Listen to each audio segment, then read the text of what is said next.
My name is Walter E. Fauntroy, and in the decade of the 60s, I was Dr. King's personal representative to the Presidency of the United States and the leadership of the U.S. House and Senate.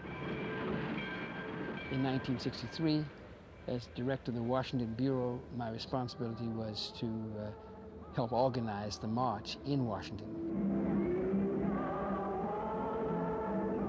The phrase, "I have a dream," was really first uttered in my memory by a Republican African-American who spoke 2 or 3 conventions before '63. And Martin liked it. And of course, he enhanced it in so many ways. I still have a dream. Yes. It is a dream deeply rooted in the American dream. What's the American dream? The American dream is that there ought to be a place somewhere on this planet where people of every race and every creed and every color can enter a social contract to care for, protect, and defend one another beyond race, beyond creed, beyond color. Free at last! Free at last! Thank God Almighty! We are free at last! There were 2 exhilarating moments for me. One was at the close of the speech, when the response to the "I Have a Dream" speech was so overwhelming.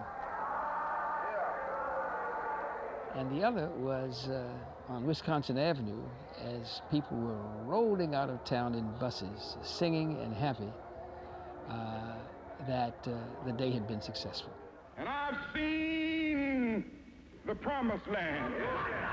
Martin would have been mighty proud of knowing that one of the things that resulted from his leadership in the 60s was that the political process opened up to the point that now we have a serious candidate for the presidency of the United States, which would have been unheard of and undreamed, really, back then when he gave that speech. 40 years later, however, we're ready to move into the promised land. Here are the simple facts. There is a comparison between Martin Luther King Jr. and Barack Obama. And the comparison is this: both were technically competent and spiritually mature. What I see in Barack is what we've been looking for in a generation of young people who would do on their watch what we did on ours. This is the moment I've waited for. I can hear children singing. Church bells will be ringing. This is the moment. And when that moment comes, I think church bells all over the country, black church bells, will be ringing.